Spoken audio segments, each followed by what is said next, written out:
Help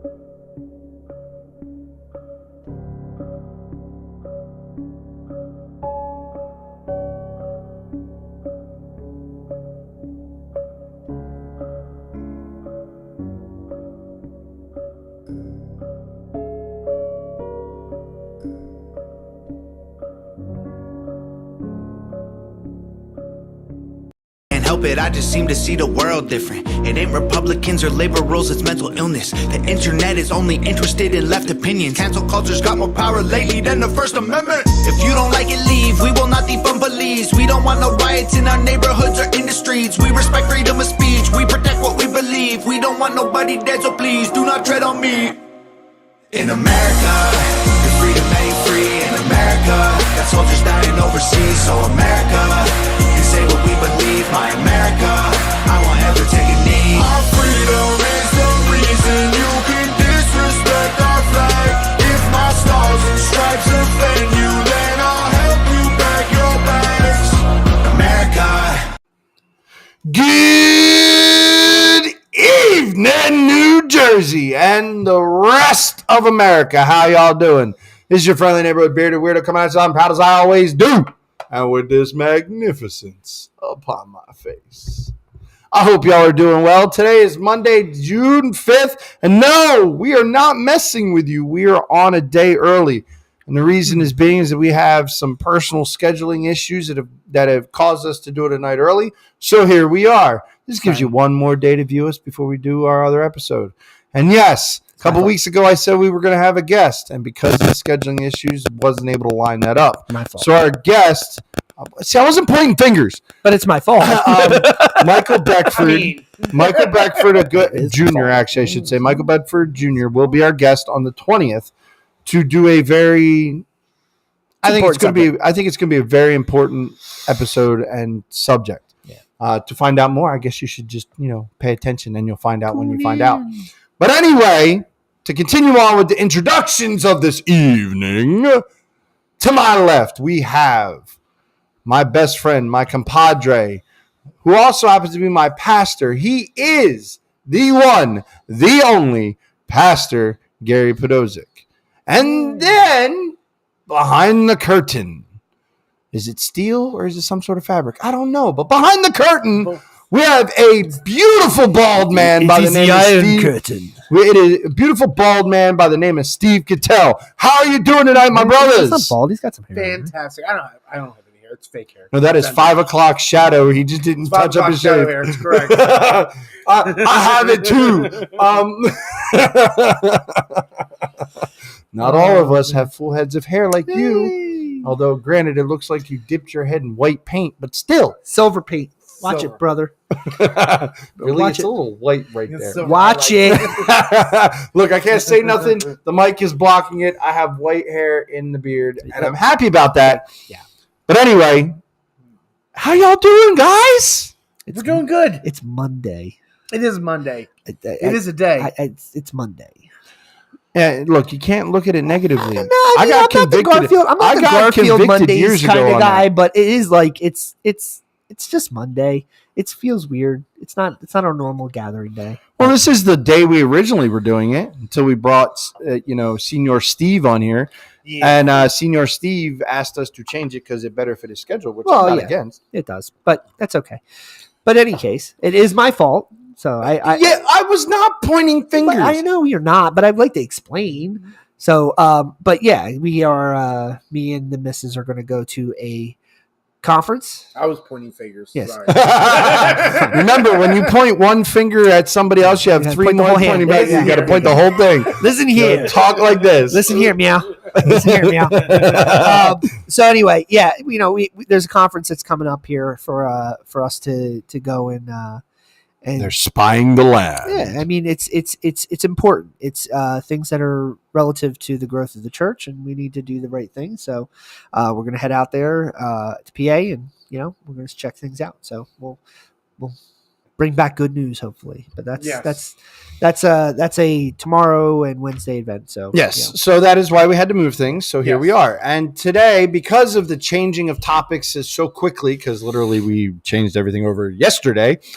We are going to continue on with our Politics for Dummies series that we said that we were going to sprinkle in every once in a while anyway, where our man behind the curtain, who is probably the least political when it comes to knowledge, that's correct, is going to ask us questions, and we are going to try to not screw it up. Which he can ask us questions that aren't on here, to be clear. Yes. He submitted a bunch of questions. Don't feel restricted to just these questions. Yes. Oh, I won't. Okay, good. No. I like these off the cuff things. I mean, don't get me wrong. I do like doing a lot of research. I do like having a set thing that I want to talk about. Yeah. But I also like these off the cuff type of episodes because you find out what you really know and find out what you really don't. Yeah. And I'm not ashamed to say that if you know what, I need to go look that up, and I'll go look it up. I mean, it's not. That's what we're supposed to do as Christians. Well, I think that's what you should be doing as a normal human being. As a person, period. Yeah. That's what, like teachers, like when you have. They don't teach those things anymore. No, because they teach you what to think, not how to think. No. So this is actually really cool because it's kind of along lines of something we were talking about. I don't remember who I was talking about it with. But you're talking about a real major shift in the social construct of our current generation. Yeah. Right? And where the things that we had and the things that we did, because they were analog, right? And because of how things were analog, and the shift to digital technology, advancement in technology, social media, all this information, all this stuff. And all these companies control that. Well, it doesn't matter about the companies per se. I mean, it does, but that's I don't get into deep state and all this stuff with BlackRock and all that junk. But when you're talking about like the shift, BlackRock, Vanguard, you get into this understanding that it's like, okay, well, the way we communicated, the way we did things, it was based in this in this very dense box. Like you had to go to the box, you had to get the stuff out of the box. Like for example, we know what an encyclopedia is. Yes, I mean how to use an encyclopedia. Absolutely, you know what I mean. But this remember the commercials for buying the Encyclopedia Britannica. Yeah, but this generation doesn't even know what an encyclopedia is because they don't need an encyclopedia because they have a Google. Yeah. And a Google is everything. And a Google is like everything included Wikipedia. And Wikipedia is an encyclopedia that can be written by anybody tomorrow. Correct. And it's like, well, but isn't that all facts and information? It's like, yeah, but if the thing can be changed tomorrow from what it was yesterday, then it's not actual residual facts. I remember. It can be literally changed. I remember in school. Information is fluid now. Yeah, that's the problem. Correct. I remember being in school, having to do a report. Teacher would take us down to the library to look up stuff.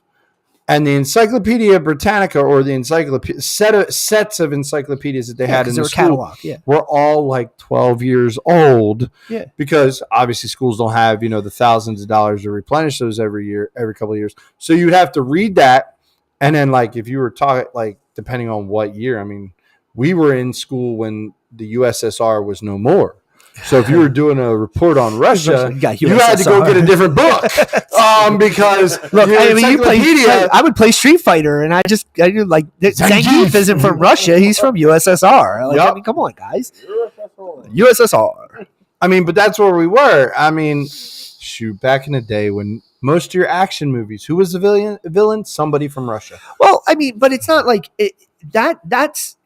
There's a point there, but at the same time, the other extenuating point is the fact that the research becoming so liquid, and having this full access.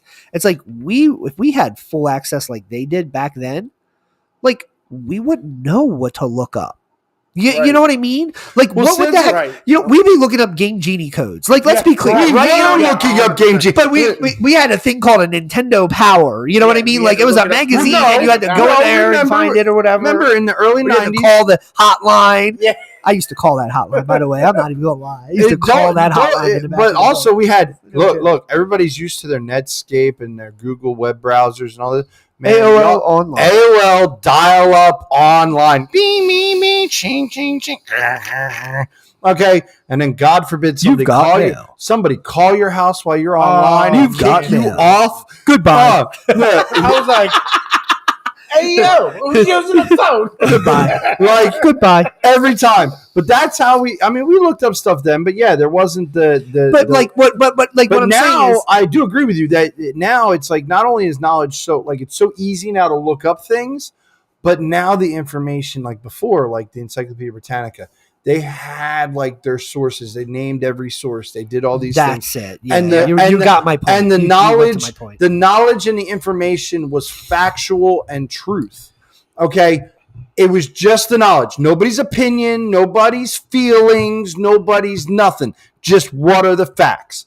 Now you get opinions. You get somebody's truth. It may not really be the truth, Like but us. it's somebody It's our else's truth. Then there's how I feel about it. Well, sorry, princess, we don't care about how you feel about something. Let's talk the facts. And then there's emotions, and then there's it offends me, so now we have to change the definition. And this is why we all like the 1829 or whatever. 1828. Well, no, because the 1828 is not online. It's the 1829. No, it's 1828. Yeah, every time It's I type it in, 1828. Trust me, it's Yeah. 1828. I use it all the Anyway, time. we all use that. Everybody in our church uses that now, especially when he's preaching, because that's what he pulls from. But it's a better dictionary because it takes the words back to what they actually mean and not now what everybody feels like they mean. Yeah, and I mean, back 1828 then, dictionary. it was a huge difference because if you notice it, so here, I'll give you a quick example. So if I wanted to find out when Elton John was born, back then, if I didn't know, I would have to look up books on Elton John and Encyclopedia would have yeah, had it. or an Encyclopedia Britannica would have it. Look under E or J for John. Might be under either or, but it should be under Elton John. Right. And you would look it up, and you would have to read The whole thing. through it until you got to the part you wanted to know. Right. Now you would have this plethora of information that can be shared with other people. So that's number one. Number two on that is that nowadays when you can just look it up on Google, you have that information and you just share it with the person who asked. And then you forget nobody remembers it. Nobody knows anything that's going on because I can just look it up. And why even study? Why even look for anything? And here's the catch. And this is the thing this is now the bigger part of the problem, right? So now what you've done is you've created a model where the access of information is easy, right? Right. And I know this is really shifting the topic, but we can get back on track. Yeah. We'll get back to it. But here's the big part, right? If you were to do that right now, and I really challenge you, go ahead and search up type in your browser right now, when was Elton John born? And this is going to prove my point.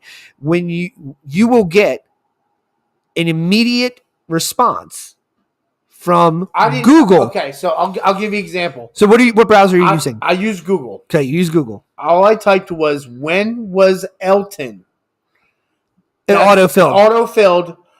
John born March 25th, 1947. Okay, so immediately. All right, so now, but I still want you to search. Just type in when was Elton John born. Okay. Just don't let it fill you, right? And this is the point, because if you go into your web browser and you search, right, that web browser is going to draw on websites that can give you the information, and I can guarantee you, if not correct, the first site is going to be Wikipedia. And I actually don't have Wikipedia on here. That is the weirdest thing. Let me try it. Usually Wikipedia is the first one. So it should be Wikipedia. Usually is Wikipedia. Westport Library is the first thing. That's and interesting. Then Wikipedia. Okay, so Wikipedia is still in the top one or two. Yes, top one. So yeah. And the reason why this is an interesting point, and I'm pulling on Wikipedia just because Wikipedia generally comes off as this source of general information that you can get quick information from. And so Google or all these web browsers will give you that information based off of what that browser's programmed, coded to use to give you that information. This is where this is a problem. Somebody could go on Wikipedia and change that date. Yep. Now, granted, the person who owns the page, the Elton John page, can devalidate that. Can devalidate that, can erase it, can block you from doing it. It could be up for a minute. It could be up for an hour. But even at that, it's not even at that, though. It's the fact that this information is being funneled to you and being given to you as, here, this is the right information. Yeah. And so this would be akin to you going to the library and going, "Oh, Miss Librarian, I need to find out when Elton John was born. Can you give me can you direct me to a book that will help me find that?" And the librarian goes, "Here, read this New York Times Magazine article." Yeah, right. Is it in there? I don't know. Maybe it is. Maybe. Who knows? But the information you need to read about Elton John's in there. Or read this Rolling Stone magazine. Yeah. Or read this book, this children's book written by Elton John. Or read this. It's not giving you the information that you want. And it's not giving you the right resources to get the information. It's just giving you the answer. You look at the way that they did things politically for the 2020 election. Right. I mean, and they've been...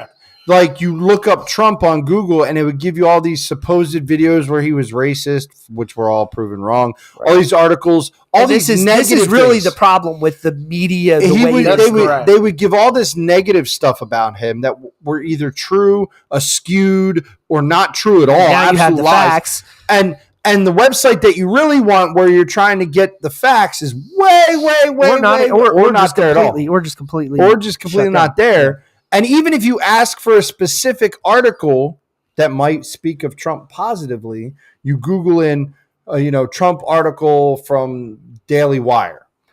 It would still put up, before it gave you the Daily Wire one, the one from Google, the one from New York Times, the ones that were bashing him. Right. Like, no matter what you did, which is why I started using a totally different one, DuckDuckGo, because at least DuckDuckGo was harder to look through, but at least they weren't trying to force feed me crap. Well, and I'm sure it would have the same problems that wouldn't have the same problems as Google if you're searching other party sites, like as in if you're trying to look up specific stats on a type of thing, like say look up anything that has to do with the vaccine. The vaccine, yeah. Yeah. Oh, it's not skewed one way or another.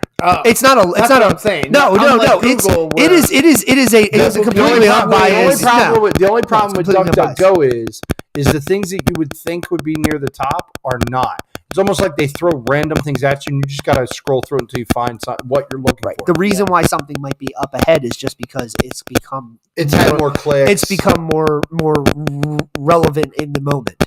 Right. Just because of something, but all of that still is kind of the niche of the issue, and where I was going with this is basically to the theme of where we are with like the current system of education and where things are with education and why information system of indoctrination. Well, but I'm just saying, but the information is so readily available, but the children that are getting the information, the sources of where they're getting the information from is just a corrupt, vile pile of junk. Well, and that is getting it from their teachers. Who's they're not. Who's one of the members of the Sisters of Perpetual whatever. Wait. So your son's a great example of that issue, because he goes to a school, public school, he goes to the teacher gives him a bunch of stuff. Now, because you've raised him, he has information that's counter to the teacher, and he goes and he says, well, this isn't right or whatever, but he can go ahead and pull up information and facts off of his phone that says that's disproven and false. Yeah. But he gets in trouble. Yep. Now, and this is the reason why. It's not because he's proven her wrong. It's not that she's giving him false information. It's because she's giving the information that she's been told is correct. And this is the reason why it's a problem. All of the kids, if they go to find out whether or not what the teacher said, if they go to those websites and look it up, it's the first thing. It's the first thing. So they're being force-fed what the teacher's telling them is true, which isn't true. But because he knows allowed to go, I got to go down like 8 pages to find the truth, and there's the right answer. This isn't the right answer. That's how I've taught my kids. And you're presenting the facts, you get in trouble for it. And this is where I go. That's the dissemination of information is the current problem in our country. It's one of these bigger. It's not the biggest problem, but it's a big problem. It's a big problem because you have a current seated president who's an idiot. You have a former president who is running for re-election, and the first time ever in the history of our election, you're going to have a criminal lawsuit being pulled upon a running candidate for office. That is insane. That never could happen, ever. And the only reason it's happening is because he's running as a Republican. If he was running as a Democrat, they wouldn't care. Yeah, so they would have never cared. They're still butthurt that he originally didn't run. So again, this is again a little off the topic, but anyway. So, my brother, what is your first question of the night? So this one will probably be easier because I'll do the ones that I know usually have a set answer. So one of the first ones I was thinking of was, who makes the laws for the guns in my state? your governor. Well, your executive branch and your Senate branch. Like they make the laws. Yeah. So for the state. Like lovely. so our state Senate, our state Congress, they vote on it. They write up a bill, then they vote on it, then it gets to the governor and he can either sign it or veto it or whatever. Right. Now in the case of the state of New Jersey, technically by our because we did all this when we podcast, technically by our state constitution, everybody has the right to carry. Yep. Okay, but New Jersey former New Jersey governors and leadership in this state circumvented our state constitution by having our attorney general, New Jersey state, not federal attorney general, but our New Jersey state attorney general, and our New Jersey State Supreme Court. No, it wasn't the Attorney General. It was the Supreme Court. Yeah. Our New Jersey Supreme Court, which are not elected positions. Not elected. They're appointed. Our New Jersey Supreme Court said that their interpretation of both the state and federal constitution was, yes, you have a right to keep and bear arms on your own property. Now, again, so So here's the thing. So basically, at this point, what has happened is governors have come in, governors have interpreted it. They've had the courts determine, and so what the state of New Jersey basically has always had is you've always had the right to go purchase a gun. The state has never been as bad as people have made it out to be, as though you can't get a gun in New Jersey. You absolutely can, and believe it or not, and I hate to say this, you can get a gun in California. It's not easy, but you can go get one. It's easier in Jersey. It's easier to be a criminal in California and get a gun than it is to be a legal abiding citizen in California. That's because you can walk up to Paco's car and buy one out of his trunk. So, but to legally possess a firearm in New Jersey, it goes through a process. You purchase the firearm, you go through the online database, you do all the certification, you get your permits, you get all that stuff. You do your background check, you do your psych eval. And then you can purchase the firearm. When you purchase the firearm, you buy it either from an actual certified gun distribution center, or you can buy it online and have it delivered to a distribution center to pick up the gun, which at that point they have to go through your final paperwork. They have to check off the thing that basically states that you have been proven as a legal owner of firearms through your certification. Not a criminal. You're not a criminal, crazy. And you're not crazy. And they sign off on that. That's a digital. It's a digital document. Have you ever been kept at an insane asylum? Technically, I mean, yeah. It's the Did you go there? Did you go there yourself, or did somebody else put you there? Somebody else put me there. He was detained for 72 hours. Yeah, it's a 72-hour holdover. For what? For being drunk. Theoretically, for being drunk. You were drunk. I was wasted. What state was it in? Florida. I can see that. Wait. You were detained in a mental ward for 72 hours. Yep. Yeah. Mm-hmm. It's where they moved the drunk tank to? No, it's the psych eval. Okay, then it's a psych eval. That's it. Then you weren't admitted. No, he was not admitted. No, you weren't admitted. I had to sign paperwork and all. You weren't admitted. No, you weren't admitted. You were in the 72-hour. You're in a hold. This is where they evaluate you and choose whether or not you are crazy. Were you let out? Oh yeah, I was let out. And you were 2 hours. And then no. If they held you past that 72 hours.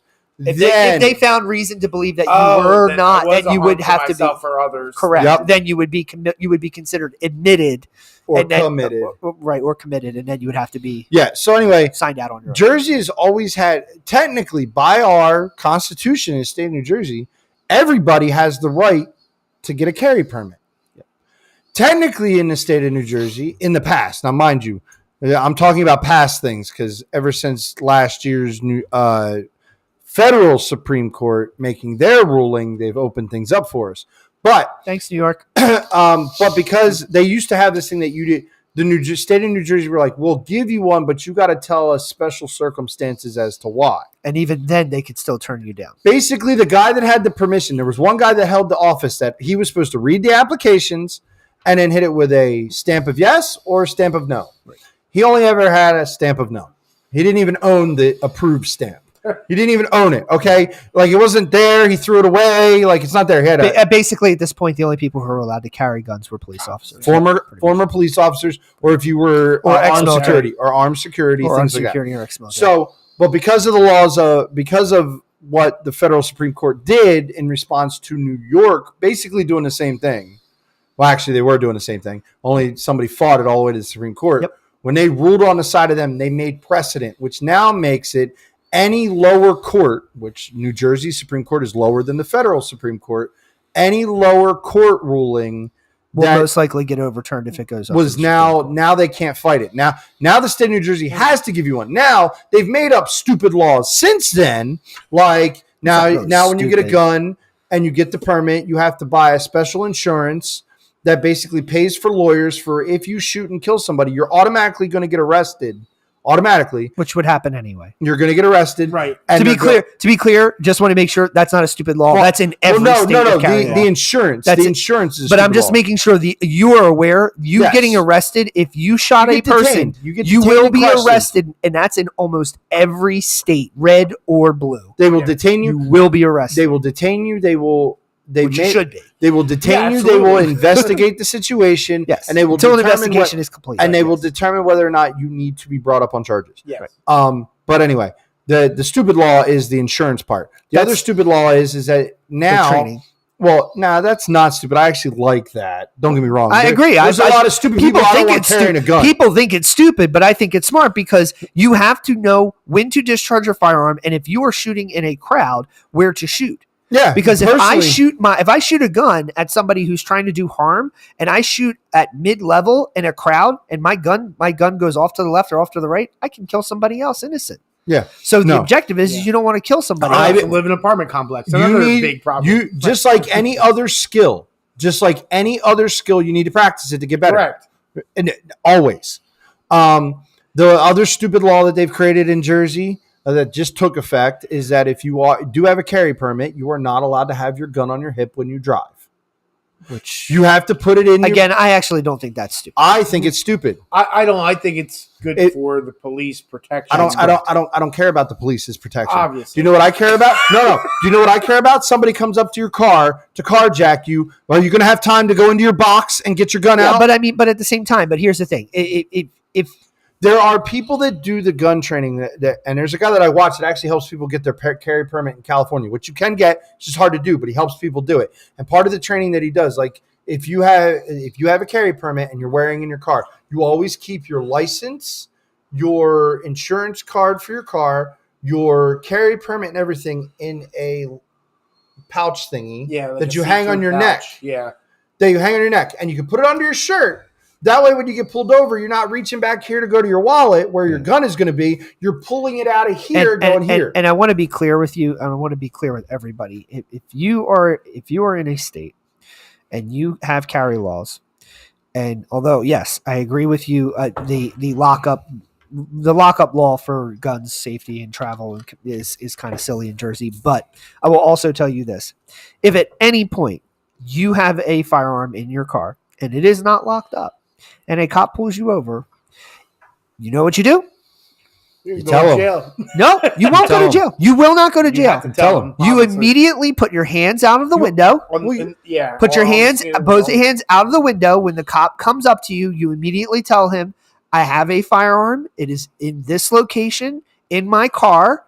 Could you please grab it out of my car and seal the weapon before we do anything else? The cop will find the weapon. He will take the weapon. He will seal it in his car, and then he can deal with you properly. He will not write you a ticket for having that firearm not locked up. No cop ever will, because you considered their safety over anything else at that moment. And that's the whole reason. And this is why this is important. And this is the most important thing out of this entire conversation before you go on to the next question.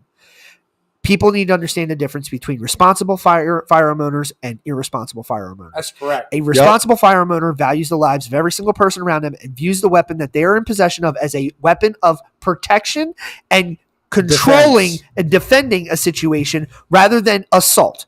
I don't want to use my gun. If I have to pull my gun out, I hope the thought of that gun doing harm to somebody is enough to close a situation When it usually without is. ever having to fire it. And a large percentage of guns. I don't know how Crowder much talks about this all the it's time. a That large percentage. It's anywhere between 500,000 all the way to almost 3 million. It's like 80%. Anytime a gun is pulled out in a conflict, It diffuses. they don't. It doesn't get discharged. So how many furtherings and killings and injuries and harms are done just because a good guy with a gun steps up and pulls the gun out and doesn't discharge it? That's a stat you can't account for because it's not trackable. But that being said, the good, responsible firearm owners will treat that weapon as it is, and they will think about that cop and they will think about everybody else. This law is not for the responsible gun owners. It is for the irresponsible gun owners. So here's my thing. If you're an irresponsible gun owner and you got your gun in your pocket and a cop pulls out and you got that thing lodged in here like this, and you're all like, whoa, why are you pulling me over? Why are you pulling me over? Why are you pulling? Whoa, because you don't like me because I'm white. Oh, you got a vendetta. Oh, okay, well, I'm about to set the record straight. And he sees the gun on your hip. Guess what? He's going to draw his weapon. Yeah. And you are going to get into a hostile situation with a cop who's intimidated by you at that moment. Disrespect. And then the immediate thing is the second you move wrong, his thought is you're going to do what? Reach for your gun and shoot him out. And so guess what? When you're this close to somebody and you have a gun, I don't need to be accurate. No. So who's going to shoot first? The cop's going to shoot That's first. right. And so when that guy dies because he's an idiot, because he didn't put his gun in the right place, or he didn't just not have his gun on his hip. Or not announce it. Right. But it's the simple fact of if you announce that your gun is where it's located, and even if, and I don't like this situation, but if I was in a situation where some reason I had my gun on my hip and I got pulled over by a cop, my hands would go out of the car immediately. Cop would come up to me and he'd say, "Why are your hands out of the car, sir?" I'd be like, "Officer, my gun is on my hip. I need you to open the door for me so I can step out of the car with my hands still out of the car so you can grab the weapon off of my hip. I forgot I had it on me." Just brain fart. Immediately, you giving the cop, because he's going to pull his gun out, but you are compliant all the way through. If you're compliant with a cop, why would he shoot you? And he's not He's going to shoot He's you. going to disarm you. Yes, he's going to disarm that's you. it. And then the gun's done. That's it. That's He's it. going to pat you down. He's going to make sure you have no other weapons on you. And then he's going to go, "Okay, thank you for the scare. I appreciate you being very safe. Why was the gun on your hip?" And he's just like, "Look, I just brain farted. Look, my whole thing like, is, all right, no problem. You know the rule. You're not supposed to have it on you. Okay, great. Pack it away." My whole thing is that we have the right to keep and bear arms, which means I have the right to have the gun on me in my possession at all times. If it's in a box with the ammo in one spot and the gun in another, it is not on me. I understand, but if you heard what I was saying, you'll understand what I'm saying. I still disagree with it.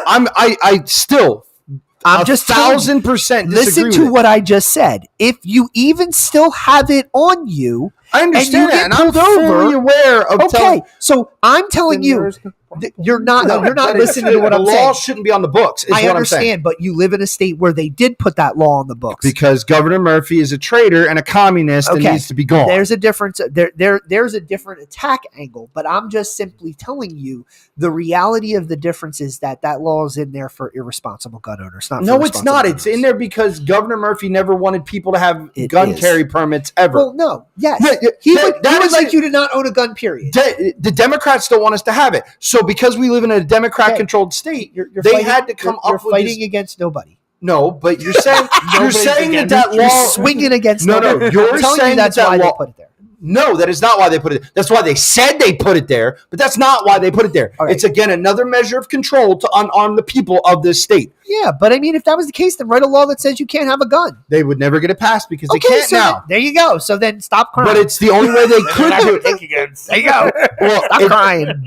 It's not crying. It's the fact that I just told you everything. But I told you what to do. It was not. I understand what to do, but I gave it shouldn't you be on the code books to begin with. I get that. It's just code. All right, next question. So in line with that, because this basically what you're saying is the Senate and our the state House, Senate, the governor, basically the executive branch of the state are the ones who make the gun laws. The enforcement of the gun laws is done through the local, the town, the municipal. So I don't have to worry about outside You do not have to worry about federal influence. breaking into that. Nope. Nope. Because again, the Constitution of the United States of America gives states the rights. So the reason why Roe v. Wade was overturned was because it violated the state's individual rights to set those mandates for themselves. The same rule applies to this. Because what was it? The 10th Amendment it says that anything not enumerated, which means anything not written down in the Constitution, the states get control over. But the states are responsible to uphold the original enumerated Constitution. So they can't make the Second Amendment right of your right to bear arms. They can't write a law against that. In the Union has to agree with the right to bear arms. Now, what they do is they come up with all sorts of legal ways to kind of garbage red around flag it, laws that are but they can't technically remove your right to have guns. Now, if the federal government decided to go, okay, we're going to amend that second one, then the states would be able to change their laws in line with the new amended and the Second only Amendment. one that can now you asked about laws. When it comes to protecting, your best protection against any right, period, is your local sheriff. Because the local sheriff, is the one who can basically all other law enforcement individuals, police, FBI, CIA, all those law enforcement guys, they are hired, and they're basically hired for a job. Your local sheriff is voted by you, which means he has the right to stand and protect his constituents. You want that guy as red as the reddest thing you can think of. Or in the state of New Jersey, you want him to be a Midland blue, because it's about as far as you're going to get. Look, I'd still go for a red guy. I would too. Okay, so if a red guy runs for sheriff, he's getting my vote. I've actually talked to the sheriff in Cumberland County. Yes, he's a Democrat. I honestly, the only law I cared about. Most sheriffs are ex-law enforcement. Most sheriffs are actually going to be more in line with Second Amendment. And that was my other. And that's what I asked him. My follow-up question is: since we can't control the people because we don't choose those people, the sheriff is controlled. Your county sheriff is voted by you. Going back to the reason why you want to vote. You want to vote for the sheriff in the election? I can always agree. I can always say that if you don't want to vote for president because whatever. Because you don't like your choices? Whatever. The important ones are, most of your important ones are going to be in your county. Your local. I mean, I would say that you need to vote when it comes to the state. But your local county sheriff, if you vote for nothing else, vote for him. The way I look at this is this. What is your importance? What are the things that matter to you? What's important to you, right? If you have kids are important to you, right? You better vote when it comes to education. You better vote. You better vote for your governor. You better vote for your house, your state representatives. You better vote for your board of ed. You better vote for every superintendent position. If you care about position, your taxes, every single part of that, because your kids matter. That was going to be related to sort of my next question. Well, I'm kind of segueing you, but I'm just saying in the same regard, if guns and having gun laws in there, you want to vote for your governor, you want to vote for the House, you want to vote for the Senate of your state, you want to vote for your sheriff, you want to vote for those elections, because those guys are the guys that are going to make sure that stays intact. Case in point, look up the two famous sheriffs that have gotten famous over the last 3-4 years with everything with COVID and before. The one from Florida and the one from Texas. Sheriff Grady Judd. Love Sheriff Grady Judd. Love watching him on YouTube. Because the fact that the only reason he has a pulpit to take is because he speaks their language. That's why he speaks Polk County. He speaks Polk County. Oh, I love it. Oh, so they give him a podium because he's got the pulse of Polk County. So, look, I love it. When he came on that one time, it was like, look, if somebody comes in this county and chooses to do harm, everybody here will shoot him, and he won't know more. Has guns, so that would not be wise. And then people were like, "Well, are you trying to start crime?" He's like, "No, I'm putting it as a warning. Don't come here and start nothing. You won't like the end. They will finish it." Yeah. So go ahead. What's your next one? So the next one is sort of on those lines. So, who is making all the decisions on the pricing of food, gas, etc. that has to do with why everything is so dang expensive? That is a 2-layer question. Yep. So gas. Well, that's 2 layers. So gas. There's 2 parts. Is that just from oil? Well, no. So here's the thing. You have 2 parts to it, right? And I know you have a lot to say here, so I will open it up with you. But the first part of this is the easy part, right? Which is the federal government's importance, right?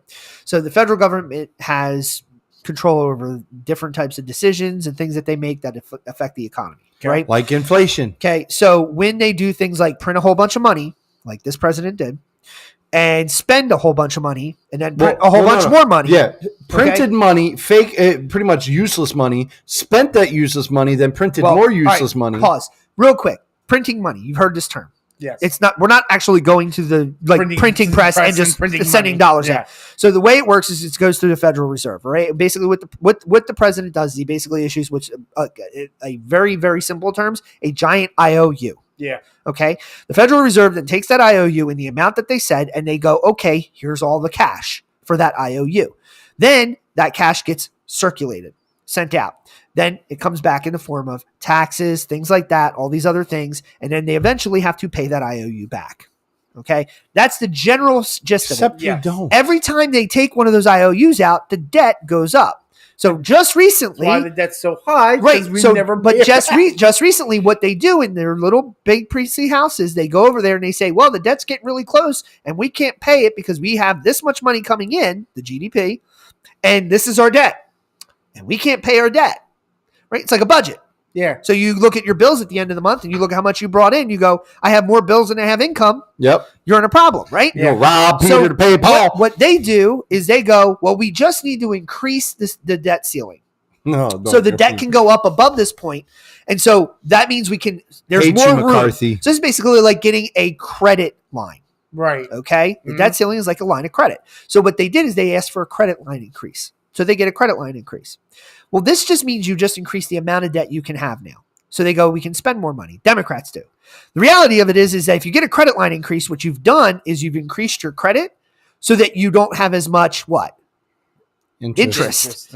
You lower your interest so you can pay it down. Democrats go print more money, get more money, spend it back up to the debt limit. And every time this is a problem of new money, they lower the value of the dollar because the more money that's there, right? The more money that exists at this present moment in time, the businesses and everybody else sits there and goes, oh, there's more money to be grabbed because there's more out there. So we have to increase the price of everything in order to make it work, right? So prices of everything goes up because there's more money circulating.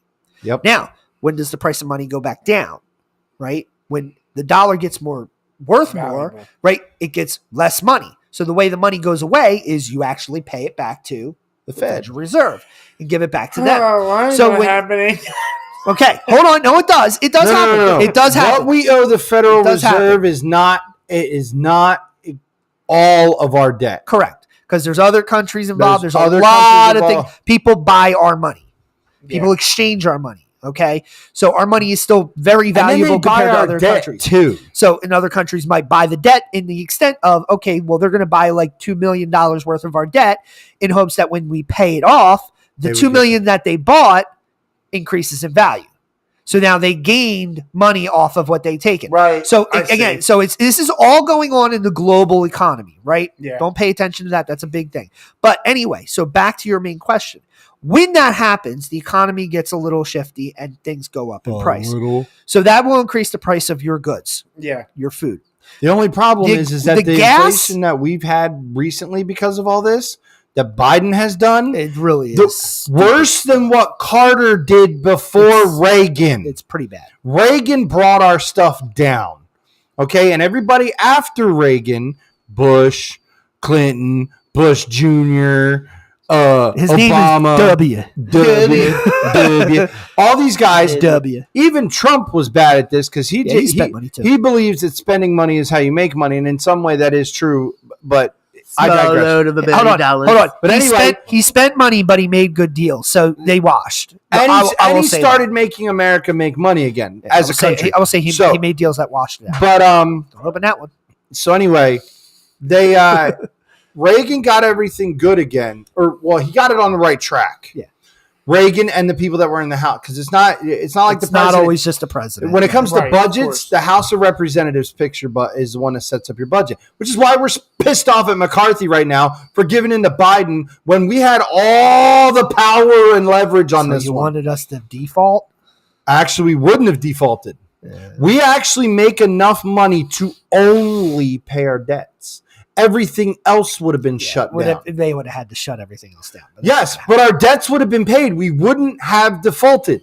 Wait, so what would that mean? And if you're talking about shutting what down? The government. The government. The whole government would. It wouldn't be the whole government. It would be parts. Well, yeah, parts of the government. Parts of the government. Like so basically, you want to know who would get? Yeah, the FBI and all the people in their political houses would still get their paychecks. Do you know who wouldn't? Social Security, and Medicare and Medicaid won't get paid. Unemployment wouldn't get paid, and all of the people getting food stamps wouldn't get their food stamps, and all the people. So what's the problem? Wait. Also, people that I don't understand what the problem is. Guys. The gaming. Great answer, brother. Great answer. Then the gaming industry would have to shut down because the people that actually that keep track of all the money for the casinos are federal workers. So now the casinos wouldn't allow to be open. But anyway, we wouldn't have defaulted. That is such a big. The DMV would be closed. Okay, and again, I'm the only one that would be hurt by that because y'all can get yours mailed to you. I have to get a new picture every year because of a CDL. But I don't need one until 2025, so we can play this game. But anyway, we had all the power. We decided to allow them to do another omnibus. Where actually, you know what's in our nice little debt ceiling raise thing in our budget that we signed again?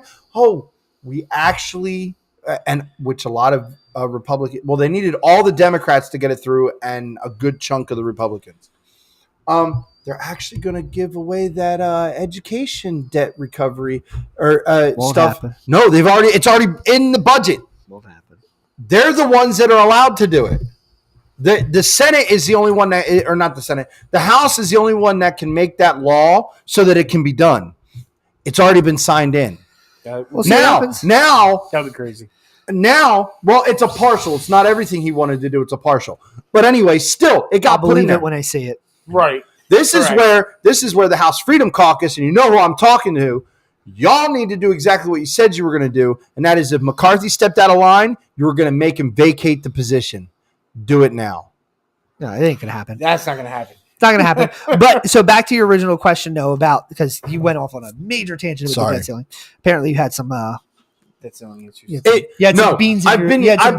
I've been reading and watching and listening on everything to do with this thing. He's watching too much CNN. No, I do not watch CNN. I'm sorry, he's watching Fox News. No, I don't watch Fox News either. I haven't watched Fox News. He's listening to too much Ben Shapiro. Nope, I don't like him either. I'm joking. Crowder and but again, Steve Dace. And some other people. And my own research. Back to the whole point. All that stuff happens. Food, all of your commodities, your regular stuff goes up in price because of that. Now the gas price is a different monster. That's run by the world. That's a big difference because there's two factors that make that happen. One is the decision, and again, this is our president made this decision to stop a pipeline that was going to basically benefit the U.S. by making us become a sole producer of oil in our own country. I saw that. And trading through Canada. Okay, that would help us to be able to basically have our own supply of oil, have our own supply of petrol. We already had our own. We already still do, but it was a faster way of getting. But it would have been quicker, faster, and what happens is oil barrels get priced on futures. So futures are basically that. There is a income coming of more resource, and so because we know that is a guarantee this is going to happen, we can project the market and we can say that we can lower the price of the oil. Like if there's a lot of oil coming, it'll lower the price. Because think of it this way, they can say that's where you get OPEC, which is OPEC, which is where we buy our oil from now. Because when Trump was in office, we were the number one seller of oil. Okay, we could sell it. We were selling it. Our country was making money. We became the number one seller of it. Not only were we also keeping our own going. Why gas was low. Which is why, and it was continuing to go lower. It was actually going to go under $2 a gallon. It would have been down to $1.50. If COVID didn't happen. If COVID didn't happen, it would have been down to like $1.50 again. Yeah. So anyway. Do you remember those times? Yeah, I remember those times. Yeah. And immediately, over now. Within 3 months after Biden takes over. So anyway. Finishes his rant again. OPEC. Because they are them and Russia and another country are the ones that have the largest oil. They make the most oil. They make the most gasoline now. They pump out the most oil, so they can control the prices. Then go, you know what, America, we're not going to sell you as much as you need. We're only going to sell you this much. Why are we only going to sell you that much? Oh, because we decided that we're going to produce less this quarter. Right. So they produce less oil, therefore there's less to sell.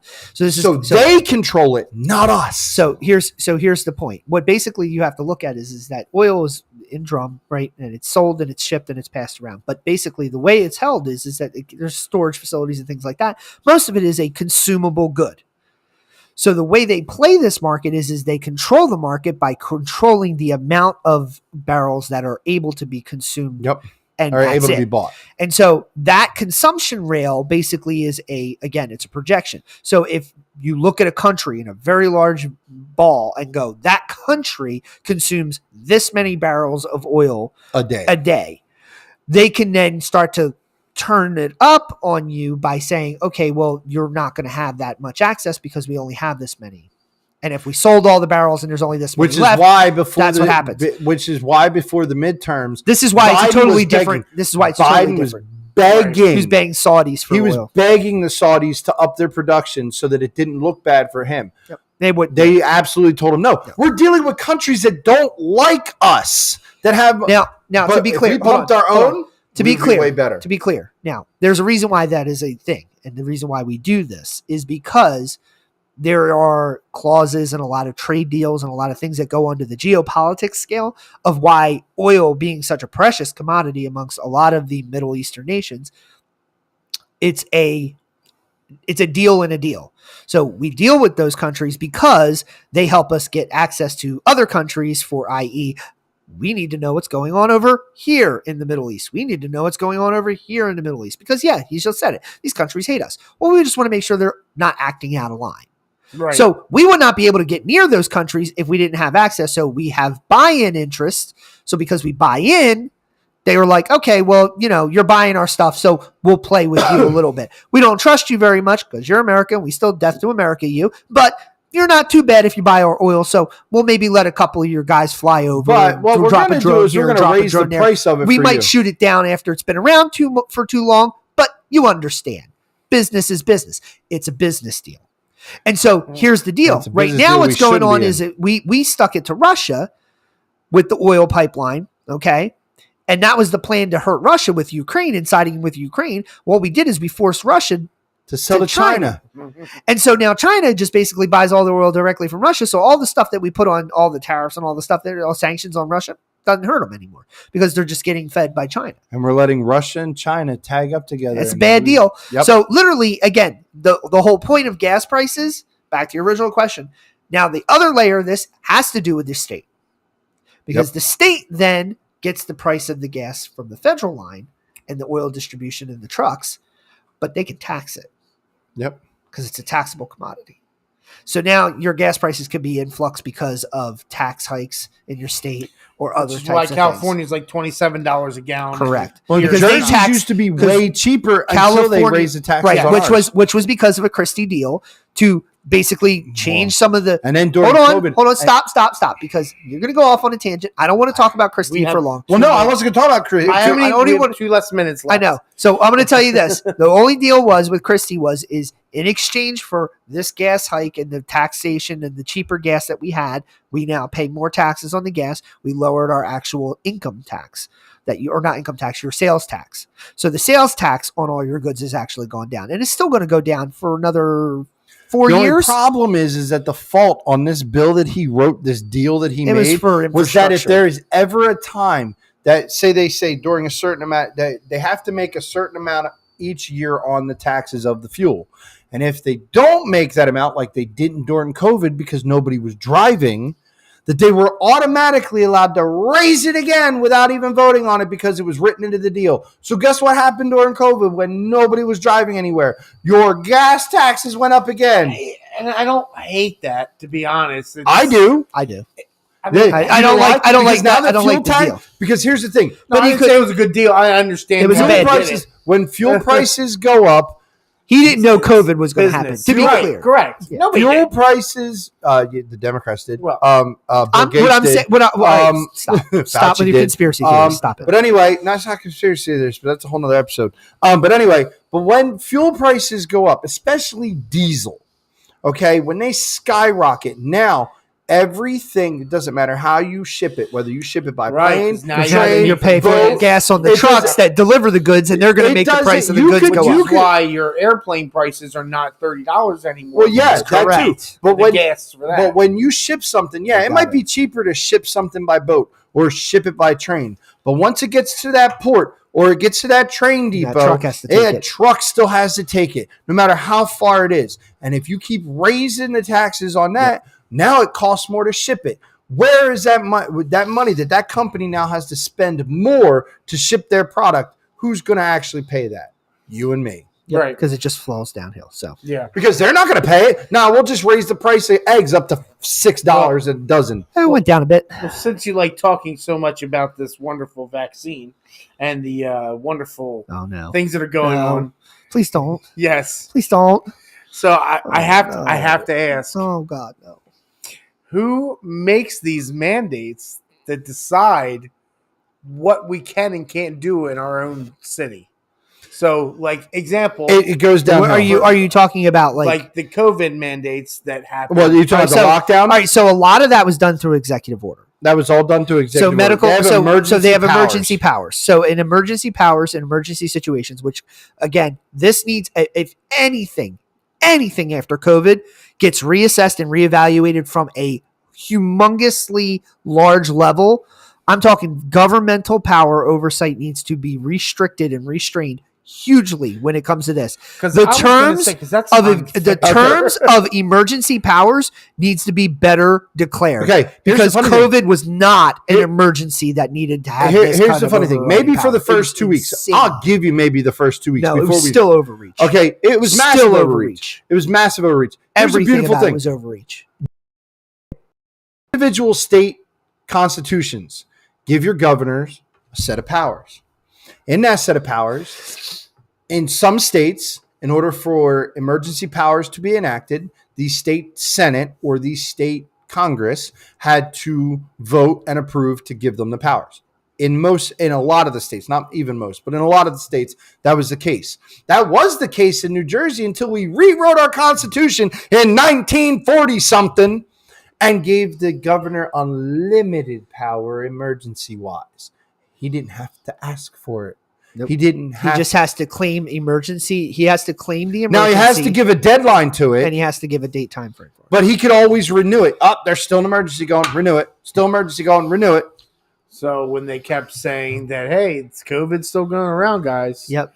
And they're just like, And oh, there was no evidence of it There's whatsoever. Now None. see, Yep. the federal government, the president can't do anything with these mandates. Now he did come out originally and say, I advise all governors to shut And down. if you recall, when President Trump first got into the whole COVID thing or whatever, one of his press conferences he had with the Fauci and all that junk up there, and advising and he couldn't he force said he said that he basically said that the states need to reopen by this time. And every pundit and every person basically railed him across the board about how that he doesn't have the governmental authority or power to tell that states have rights and the states' rights override the president's power of authority in that case. true. Which is true. yes. The president did not have the right. But then he comes back on stage the next time and he says, I will strongly advise that they do. And if they don't, they will start to lose funding. Now, guess who can do that? He can do that. So he can strong arm them. Now, I will also Which is say the same this. thing Hold on. Biden tried to I do will with also the say vaccines. this. That's a real jerk move. Sure is. I'm not saying that. That's almost a-hole Okay, move. from my personal opinion to Trump, I'm like, look, that was an a-hole move. You didn't have to do that. You should have stuck with your original plan, and you should have just said, look, here's the things. Now, what he should have done, and this is what I would have done if I was in his case with COVID, is once the facts started becoming clear, I would have fired Fauci.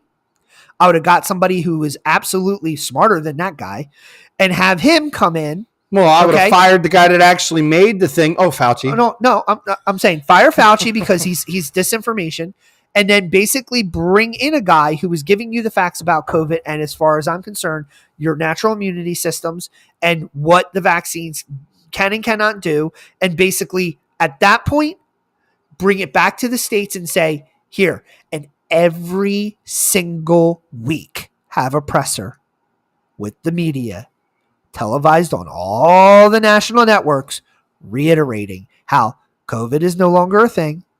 Natural immunity has taken place. Herd immunity has taken place. You guys should be opening up your states now because there's no threat. There's no more further threats to your houses. There's no more further threats to your businesses. We have stats. We have data. Here's the information. Again, you can find it on federal government site, blah, blah, blah, blah, blah, dot, Which dot, would dot, dot, probably blah, crash blah, after blah. 3 people And let me getting tell on you, it. if you do it every single week for a month, the states would almost be compelled not to continue their processes. Because you would have riots in your streets of people telling you, well, we just saw online in the news the president said it's safe to open up now. Why are you still locking us in our rooms? Why can't we come out? Why can't I shop at Taco Bell? Why can't I? Like, everybody and their mother would have a fit. Yeah. But And so instead they went the other way. people would then take the authority away from their governors, which, guess what? They can. We can. So you take them out and you go, if you're not going to open up, we're going to unseat you. And see, here's the thing. But what did the governors do? They went the other way. Yep. They started telling people, it's your responsibility that if you see somebody not following our executive orders to report them. For that responsibility. Now, I will say this. The Democrats did a good job because what they basically did is they handicapped Trump at this point because COVID happened and COVID was entrusted to Fauci to handle at this point because Trump was in the middle of the Russiagate scandal. And so the entire time that was going on, he was basically sitting through all kinds of depositions and all kinds of stupid press conferences about. So instead of taking care of the country and doing what he needed to do, he was being pulled around. Well, no, Russiagate was already over by that point. No, it wasn't. We're talking about this. It's still not over. No, it's over. The Mueller report literally has ended it. It just got ended literally by the Mueller report. No, the Mueller report is It just ended the whole entire thing. The thing. Mueller report has been out for a while. You're talking about the other report. Whatever. The other guy's report. Whoever the guy. The Mueller report's been out for like 3 years. Whoever the guy is that basically said that everything that other report said was a complete fictitious lie written by Hillary Clinton. That report guy. Okay, I don't care what his name is. Doesn't matter. Doesn't matter. It literally just two different things. No, I'm not. Yes, you are. There was the initial thing that came out. Then they did the investigation. Then after the investigation, Mueller came out with his report. And basically, he never really came out and said that nothing happened, but he was him-hawing that nothing happened, even though he was trying to hope that something happened. Then there was the one that just came out like a couple of weeks ago that said that really, with all the information we have, the FBI should have never done anything to begin with. It was a nothing burger filled with nothing. They didn't and a side of nothing. Yeah. No, the Mueller report ended it. This was a different report. We're talking about a totally different report. I'm talking about the fact that it's still going on, though. Well, no, that's because that's the point. They're still talking about it because CNN and Hillary's still not locked up in jail. That's all I'm saying. That's all. She never will be, but because if somebody locks her up, then they will hang themselves. Epstein didn't hang himself, just like Christmas lights don't. It's a really good thing we don't have enough people watching to get monetized. We can't anyway because of our theme song. We can't anyway because of our theme song. Even though I have the permission in writing saying that we have permission to use the theme song, either way, we still can't get monetized. None of this would fly. I would have to scrub through the entire episode and bleep every time we say the word COVID. I don't care anyway. COVID. Well, no, now you can talk about COVID. Now misinformation. None of us are Gerald, and we're not getting banned for talking about CCD. You know what else we can talk about now? Stats. What? We can talk about January 6th is no, not January 6th, the 2020 election. We can talk about the election fraud. You can say that word. Well, yeah, now because because now Democrats are getting ready to say that if Trump or DeSantis or a Republican wins, they're already trying to. They got to be able to say that it's fraud. They won because it was fraud. They can say it. We can't say it. It's their word. Oh, I forgot. I'm sorry. It's their word. You can't use their word. Remember, it's culturally. Remember how they appropriate is to appreciate. remember, it's their word. Remember, CNN and MSNBC were the first ones to say fake news, but then Trump turned it back on them, and they had a temper tantrum. Many temper tantrums. Yes. I will also come up with a lot more questions because I'm these are good questions. I'm sure there will be way more. But before we head out, I do want to go into one quick subject. To talk one subject. I want to bring this up because it's important. It is important. and it's more or less just a guys do your research type of thing. Yes. Okay, just do your research.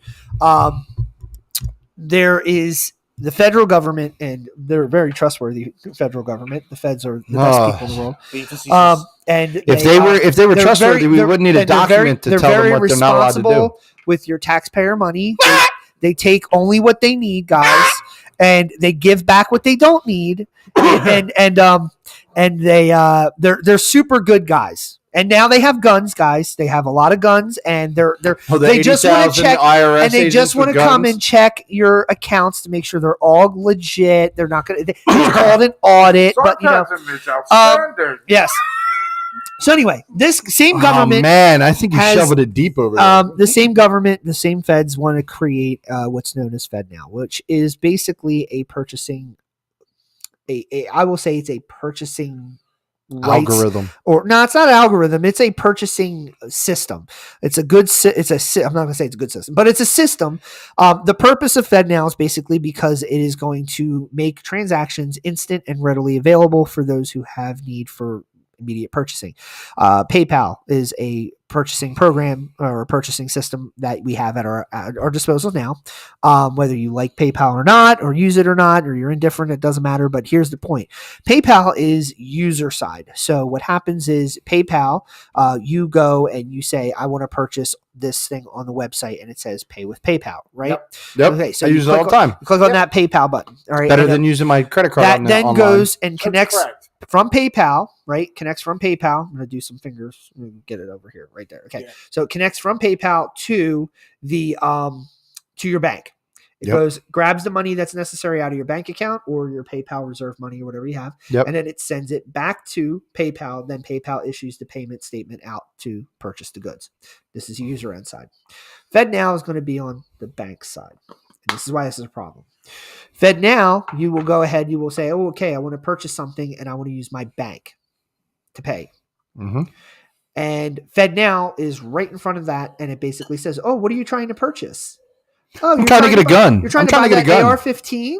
Mm-hmm. Oh, I need a new one. Hold on. You just want to buy an AR-15? Yep, just because. Well, we checked our records, and it shows that you already have 2 AR-15s, and we really don't think you need another AR-15, so we're going to decline your purchase, even though you have the funds in your bank account. Even though you have the constitutional right to do so. Right. And now I know that this is overblown, and I understand. No, it's not. Look, are they saying this out loud? Of course they never will. Why would they say that? But the fact that there's a system, okay, that your bank is going to adapt this system into their, and by the way, I just want to be clear. You can look this all up, type in FedNow, look it up. It's going to be going into banks in July, August, around that time frame. Thankfully, not my bank. Check to see if your bank is on the list. It's important to know that information. But basically, these companies, these banking institutions, and it's probably more problematic for it's much more problematic for companies, mortgages, and getting money and loans from bigger banks and stuff like that, or people who have investments and all kinds of different things in these larger banking institutions. That's where it's probably going to be more problematic. It's not going to be felt by the little guys like you and I, most likely. And that although that very, obviously obtuse example of trying to buy a gun and them saying no, it could happen. Oh, and no, but instead of that, for companies and for people that own properties and businesses and stuff, they will go, oh, your ESG score is too low. Right. So you don't get to use your funds. And the other part of this is basically what ends up happening is that it forces you into a system of needing to rely on the federal government to allow you to use your own dang money. Well, it becomes a process, which now if that banking institution decides that they're going to comply with the FedNow system, that FedNow system can say, oh, well, you no longer supply physical dollars. You only supply digital. Yep. Or you can only exchange your digital dollars for the Fed coin instead of these other cryptocurrencies. You're not allowed to buy them through that bank anymore. So, the government controlling a cryptocurrency, that'll go real well. They're already planning it, so it's not like it's out. It's not going to happen. But I'm just saying, these are things that if you're not looking and you're not paying attention to it, you might miss it, and it might happen right before your eyes. Your bank could pick it up, and you might be sitting there going, "I don't know why my thing was declined. It doesn't make any sense." And then you look in your account, you have all this money in your account, but the FedNow, FedNow system basically just shut you down. It's what they do in China. China China has this very thing working in their government right now. If you were caught saying something, and because they have cameras everywhere, and people people are enticed to snitch on you, they pay snitches. Yeah, they pay snitches. So if that's a fact. That's a fact. You're like you want to rat on your neighbor? Didn't have the money to pay out your. You didn't have the money to pay your electric score goes bill. up. Yeah. For ratting out your neighbors on things that they're doing that are like some you badmouth G. Oh, it's 1984. Like, Dude. Thought police. Yep. Thought police. Only they're using your money instead of actual police officers. No, they're not using. They're not using your money. Oh no. They're controlling. They're controlling what you can do with your money. Yep. Oh, they don't control your money. They control what you can do with it. You need to. You want to go on a flight? Oh, you can't go on a flight. To get rid of paper money. Yeah. They've been trying. Of course, they've been trying. Because they get rid of paper money, they can control it all.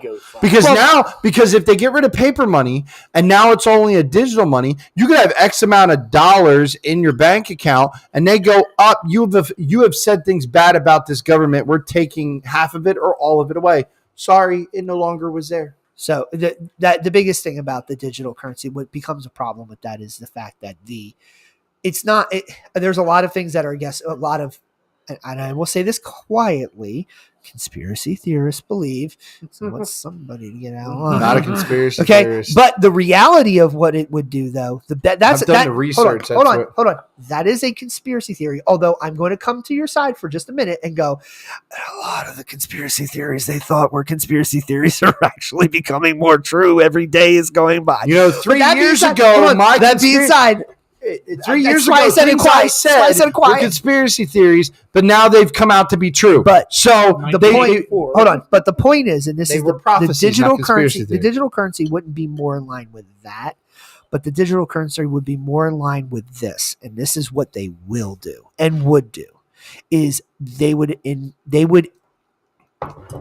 impart immediate changes that the government makes directly to the consumer instantly. Yep. Versus having to wait for things to happen through fiscal year process, i.e. tax code changes in July 2nd, you're getting hit with it. Where normally they wouldn't start till the next fiscal because period now everything or year. can be immediately applied to you. Everything can be immediately applied because it's through a digital line. So basically they can pump up the numbers, change the percentage, and boom, there goes your interest change on your bank account. Also makes it easier for them to control it on another level. And this one I will say is a big conspiracy theorist. It is conspiratorial when you think that the people are using their bend of power will do something very. Here's the other thing that they could possibly do. It's conspiracy. Yes. Here's something that run your conspiracy theory. Come on. Basically, that somebody can go, oh, you have millions of dollars. You have billions of dollars. You have too much. We're taking your money and we're fending it out to everybody else. And they can do it with a button click. Again, just if they did that, I'd really like to watch. What are you going to do? What are you going to do? I'm just saying. I'm not saying they wouldn't do it or couldn't do it. I'm just saying I would want to watch the fireworks. That's all. I just want to watch the fireworks. Socialism, which is what they want to bring on. Everybody has equity, not equal, but equity. I would want a safe space away from that. I'd want to sit on the rooftop, watch it go. I want to watch it go boom. And that's when you think of the purge. Look, as long as y'all give me a pedophile hunting license, I'll be all right. And you say stupid stuff like this. You can't say. This is what gets you banned on Twitter. Do you know that? Do you understand that's what things like this actually don't? Saying stuff about pedophiles does not get me banned. No, it's not saying something about pedophiles that gets you banned. It's saying that you want to kill a pedophile that gets you banned. No, actually, that didn't get me banned. Anytime you say you want to kill another human being on a social media site, you're going to get banned. No. Do you know what gets me banned? Do you know what gets me put in Twitter jail? He doesn't get it. No. Do you know what gets me in Twitter jail? Twitter jail. I think the government's going to give this guy a gun. I end up in Twitter jail because I call our current former VP a pedophile and say that and a traitor, and that he needs to go before the courts, and after proven guilty, stand in front of a certain line of people. Again, that's implication. No, but I'm saying there should be a trial. That's not the point. So, all right, let me go real quick on my conspiracy theory. All right. I believe is true, because of course that's what conspiracy theories are. All right, and let me hear this. Let me see how this goes because I might be on this one. I've had this happen before, and you can verify if it's not true with experience of yourself. You're talking with a friend or texting about something, a dollhouse, dog food, Oh, yeah, your phone is listening. and all of a sudden You get ads and stuff like that. Oh, it's listening. 100%. Oh, it's listening. Yeah. Hey, no. How's that gun going? Actually, when I talk about buying a gun, I get good advertisements. I'm not even lie. I could be like, oh man, or if I drive by a certain store, not even go to it, just drive by a certain store. I will up your conspiracy theory with one that's a little bit more freaky and worse, and that is the fact that every single thing that you have in front of you that you use to call people with and stuff has a little camera on it. They can see what you look like. They know your face. They have your eye color. They have your facial. They have an approximate age to how old you are. They can. NORAD has been getting that stuff the guy forever. looking after my stuff. No, it's not about that. It's not about somebody looking for you. No such agency has been recording your phone calls and texts for like 50 years. But the thing is it's not about that.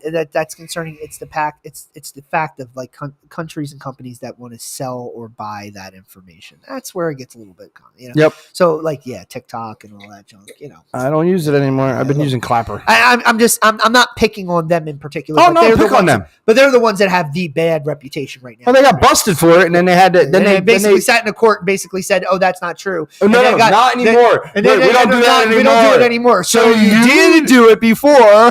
Oh, we're not saying we did. We're just saying we don't do it anymore. Oh, yeah. That was hilarious. That was hysterical. Dying. But anyway, it is 1:60. We have been an hour and 60 minutes into this. We have got like 2.5 questions answered.